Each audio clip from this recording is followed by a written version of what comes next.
Hello, everyone. Success Mindset Coach Sandra Rojo here.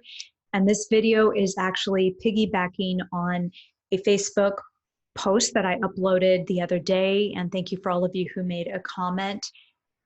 It is in regards to what is occurring globally, but also especially in the United States. And I gave some suggestions. It came from my heart, and it was about building community, bringing back the sense of bartering at times like this and not being so isolationists, I think, even within our neighborhoods. I was really taken aback. I live part-time in San Diego, and I was taken aback by my fellow San Diegans because the grocery stores are really out of provisions and other items that are needed. And I wasn't aware of this until, so basically last Tuesday, I went grocery shopping and everything was perfectly fine. 2 days later, I went to go buy other items that I needed and really either could not get into the store. I could not, there was really nothing left. There wasn't even dog food, to be completely honest with you. So people are going a little bit crazy over here about that. And luckily the stores, thanks to them, they are actually monitoring people now at the checkout. So you can only take two of everything. That helps the rest of us. So when I was experiencing this, I wasn't panicking, and I was trying to be as conscious as possible to not entertain the fear. I will say it was quite palpable, though, as you can imagine. One thing is looking at this, on television and or maybe looking at an apocalyptic movie. And another thing is to actually experience it, even though what I experienced, I still think was minor in comparison to really what could explode. So I was really trying to be conscious about the way I was feeling and the way that I was coping. And of course, I use tapping, faster EFT, and really helping me be able to not get into the fear mode. After 2 days of that, I decided that I was going to get a good night sleep, rest well. I did. Woke up this morning, and I usually have some moments of silence. I really love my mornings, and I was sitting there and I wanted to sort of ground myself, bring myself back to me. And I'm going to give you some suggestions. Maybe this might help. I don't know. But regardless of what is happening, I kind of start out my day personally. The way I do it is asking myself questions, sort of asking the universe, God, what it is that, how I can step into my day. And one of the questions I always ask is, how can I step into this day with the best version of who I am? What can I do? For me, being is more important than action in many circumstances, because if I know that my beingness, I know that if I step into the best version of who I am, then things will fall into place regardless. Yes. So if I am somebody who is more calm and tranquil, or whatever that you can fill in the word, the more empowered I am, the more I'm able to be that way for other people as well. And I'm able to allow things to not just come to me, but I'm also able to find solutions at the time, right? That innate wisdom seems to come out. We're not perfect. We're human beings. We have a gamma of emotions. People can trigger us. Situations can arise that we're unexpected. All of these things, I'm completely aware of them. And I want to give you permission to say that when you do feel that way, and I know that I give myself permission to do this, is okay, I feel this way, acknowledge it. And then what I do is I use faster EFT to help me come out of that negative emotional state that I'm in, knowing that there is a healing moment, an opportunity for me to really take a look at what is happening. I also find myself sometimes, if I'm worrying about the future, I'm projecting onto something, right? And I don't want to do that. I don't want to project onto the future, because if I start entertaining that, because I believe I'm a creator of my life, I'm the master of my destiny, and I can create, manifest things, so to speak, I don't want to be projecting that out there because I don't want to bring it into my realm. So for me, faster EFT is a way to really be able to discharge some of those worries and get back into right now who I am and how I want to behave, which comes down to a lot of awareness. So you might want to ask yourself that question: how can I step into the best version of who I am for the day, and then just allow the day to unfold as it is and bring the people and situation and resources that you need to support you. One of the second aspect I want to bring up is this thing about television. Now, we don't want to bury our heads in the sand, and we don't want to pretend that nothing's happening, and kind of like that monkey that sees, doesn't hear, doesn't know. We want to exercise common sense. I mean, television has its usefulness, right? So we want to take our local news, we want to be able to watch television to see what is going on, especially under a circumstance like this. If we have the availability, we want to turn on our local news, see if there's anything important, sort of do an inventory, listen for anything that is new, an update, and then turn it off and turn on something good like music, or start singing, or play a game, or do your work, or write, whatever it is that you need to do to get yourself back into being the best version of who you are. And I'll tell you why. Because when we allow that television to be in the background, or we are engulfed in watching and listening to this stuff, we're not feeding ourselves anything good. I mean, we really can't do anything about what's happening. If we hear about deaths and we hear about hunger, and we can't do anything about that. We can only work on ourselves, work on our emotional intelligence, feed our mind with good things, inform ourselves, educate ourselves, and then hopefully help other people. So often lately, I've been hearing friends and relatives who actually know about neuroscience and know about the subconscious tell me, oh, I was washing dishes, and because I'll say, you're not watching TV, are you, like regularly? Oh, no, no, no, no. I'm washing dishes, or I'm doing something on the computer, and I've got the television in the background with the news. So I remind them that it's the subconscious is recording everything. So even if they are not consciously focused on what the news is saying, their subconscious is. The subconscious is what Robert Smith says, the intelligent idiot. I mean, it's recording everything, and then it's just recording it, and then uses it for later stuff in our future. So we want to turn that off. So that's kind of a reminder for all of us, is that we want to gather information, and then we want to just turn it off and do something more productive. The third point I want to make is really staying present. Staying present is something that we hear all the time, especially like in mindfulness, what it means to be present. And of course, I'm not going to go through all the steps or anything like that, but let's just be very simple about it. Staying present is a little bit about what I was saying earlier. The question that you ask yourself: how can I be the best version? How can I step into this day with being the best version of who I am? Because I only have this moment. I only have today, and maybe within the day I only have this right here where I am. So becoming aware of our physical presence, of our emotional presence, of where our mind is going and our thoughts.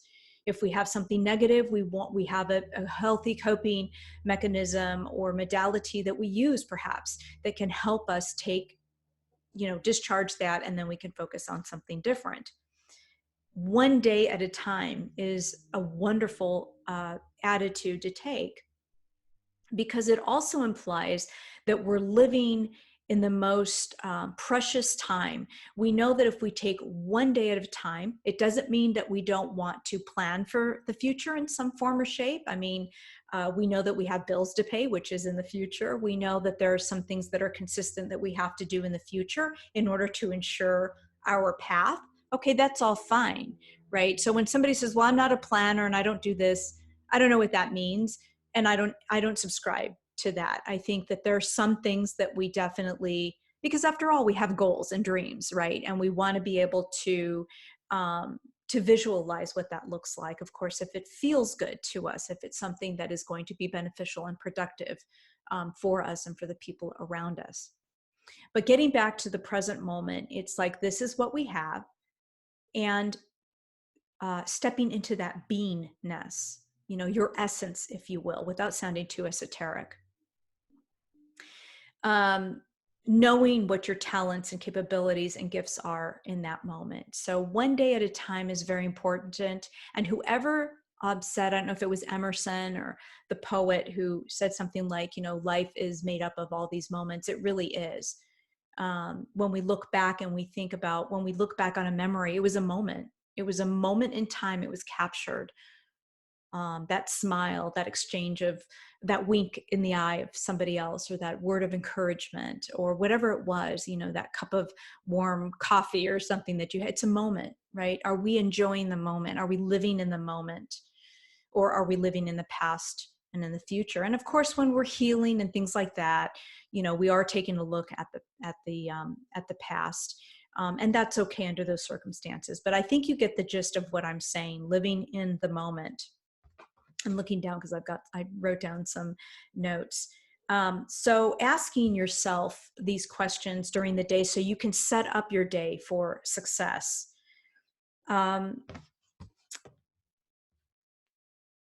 Yeah, and also this helps us raise the bar for ourselves, right? When we set that intention, we're raising the bar for ourselves. We're not falling into the victimhood. When we do, we can pull ourselves out. We become aware of that. That's all I'm saying. We become aware of our victimhood because we have that consciousness, because we started out that day. Another question is, where can I be smart in my life? Under these circumstances or whatever, where can I use and exercise my innate wisdom for myself and for other people? In what ways do I need to take care of myself? Because if I take care of myself, I know that I'll have a better attitude. I won't be resentful or bitter or angry or whatever. That might mean taking out breaks during the day. That might mean a half an hour nap, or drinking, keeping hydrated, keeping our physical bodies well and our immune system up. This includes our emotional health, our mind health. All of these are kind of synced together. And we want to also take a look at who is in our life. What I'm about to say, sometimes people go to the extreme. They just like la la la la la. They don't want to hear or see people that are so-called negative or toxic in their life. That's very generic. First of all, I come from the mindset of, the eutaptics mindset, which means that every time we are triggered by someone or situation, it's a healing moment. It's really within us and the way we're holding on to whatever we're being triggered, right? So we want to heal. In order to heal, we need to look at that. We need to actually look at what is triggering us. So that we need to do it that way. At the same time, when I say who is supporting us, are we stuck in relationships or friendships or situations or a home life that really isn't feeding our soul, so to speak, that isn't making our heart sing, that isn't bringing motivation into our hearts and into our minds in order to really step into the best version of who we are? I'm also not talking about moments where people are in bad moods. I'm not talking about that. I'm just talking about overall long term, who is supporting us. We have so many Facebook groups in general. Even though people are well intentioned, sometimes they can just chit chat and type and text about all these negative things that are happening. And you have to pull back and ask yourself if this is really what you want, if this is really the way you want to live your life, to be in this negativity. It's totally appropriate that if you have a friend or somebody you care about, or it doesn't even have to be somebody you care about, it's totally appropriate if somebody's complaining and all they're doing is complaining and all they want to do is vent.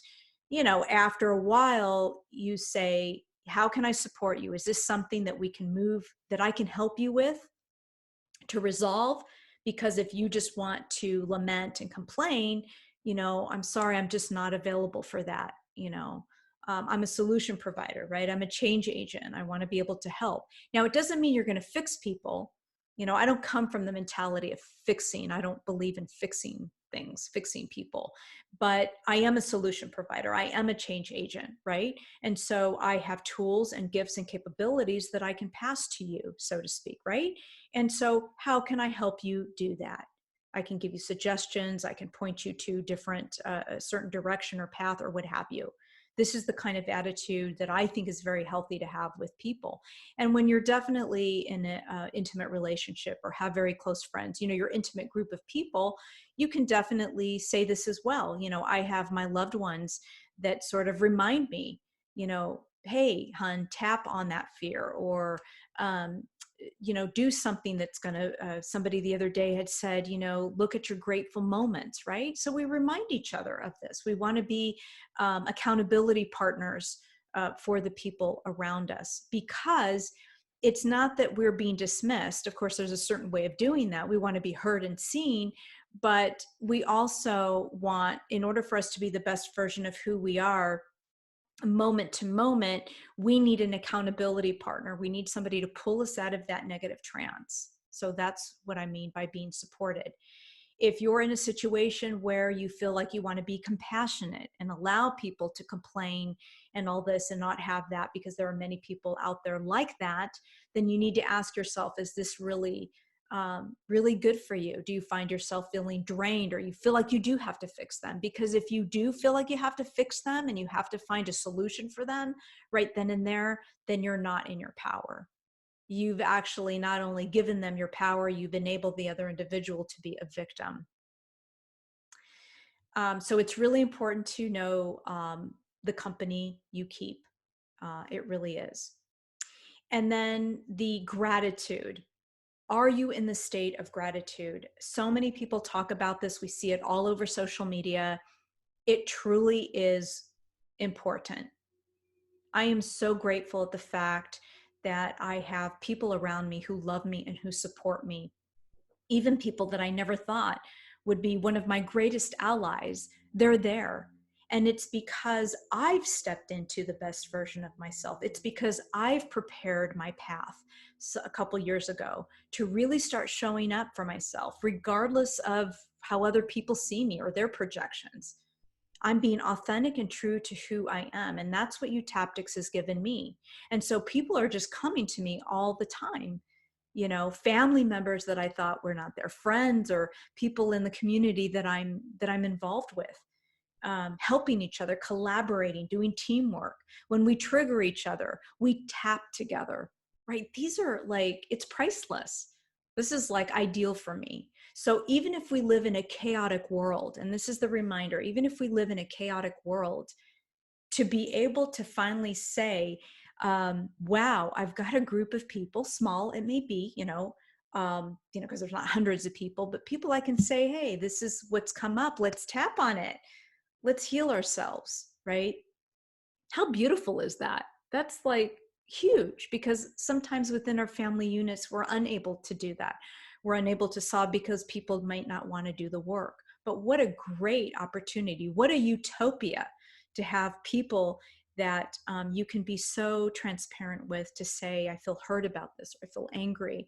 And I know it's not you. It reminds me of this or that. And can you tap with me? Or can we come together and do this? Huge. Gratitude for that. Gratitude for my neighbor Linda and my father, who work in the background to actually make me be successful. They take care of my mom when I'm absent, when I'm traveling. If it wasn't for them, I wouldn't be able to do what I'm doing. I wouldn't be able to be with who I am if I couldn't do these, if it wasn't for them, to be honest with you. So do you have gratitude for the people? Which takes me to the next and last. Don't take people for granted. Don't take your employees, don't take yourself, don't take your parents, your children, your loved ones, your boyfriends and girlfriends and spouses. Don't take them for granted. Don't take your neighbors for granted, right? We so often think that people are always going to be there. We so often think that people are going to do things for us, or that we're going to do things for people. And that's not true, right? That's an illusion. And so it brings us back to when we live the moment, when we can send that text message to say, I love you, I value you, or make that call, or send that Hallmark card, whichever form you want to do that.